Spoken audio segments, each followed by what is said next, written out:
Archbishop, what stands out for you from your World Youth Day experiences as sort of some of those pivotal moments or experiences? Can I say first what I understand a pilgrimage is? Yeah. I think that's really important. Pilgrimage is not just going wandering around and, seeing what's in front of you or whatever and, maybe absorbing these, nothing wrong with that. It's a good thing, going off wandering and just discovering and so on. But a pilgrimage is always, by definition, got a destination you're aiming for. Now, it may be a geographic location, but very much so in terms of, say, World Youth Days. Yes, there is a location, but there is the location of the heart, the spiritual destination that's at the heart of it as well. So to talk about it going on a pilgrimage is talking on going on this, we've used the word journey, life, but we're heading somewhere. It's not some random thing that you're doing. Mm-hmm. This is, you're heading somewhere. Archbishop, the next World Youth Day is in Portugal, and you've set a few targets for the Archdiocese of Melbourne.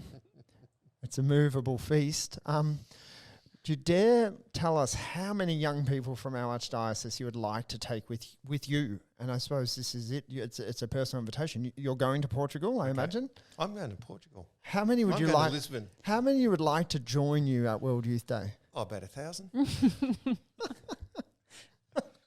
There you go. Father Nicholas, you've got your work cut out for you. That'd be lovely, wouldn't it? It'd be great fun. We may not. He's dying. We may not quite get to that number, but that's okay.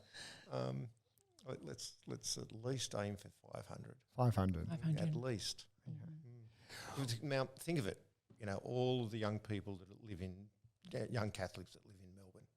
Yeah. Whether they're big into their faith or whether they're not big into their faith at this moment, that's okay.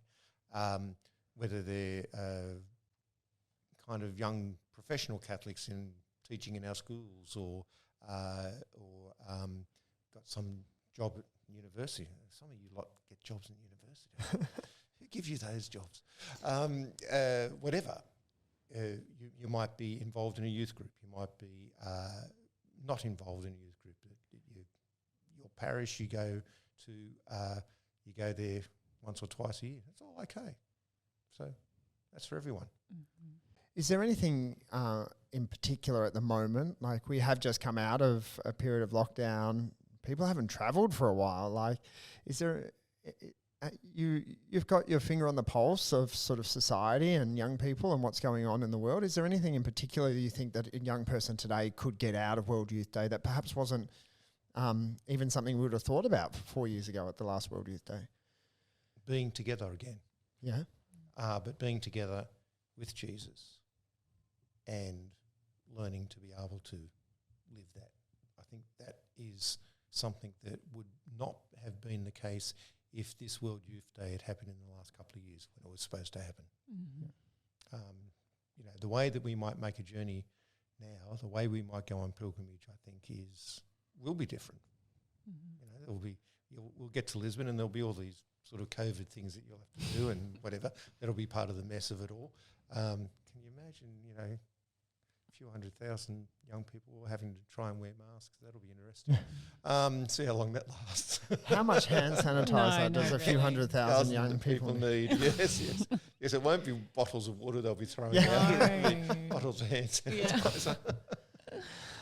Archbishop, just any final words of invitation, of inspiration, as long as they don't include a number, to the young people of Melbourne about World Youth Day? Join with us. Come along. Give it a go. You just don't know. Well, there's a phrase. There you go. It works. Give it a go. You just don't know. The Lord will do something in you. Jesus will come. I can promise that. And it might happen on the first day. It might happen on the last day. Somewhere in between. It'll happen. So be there so it can happen.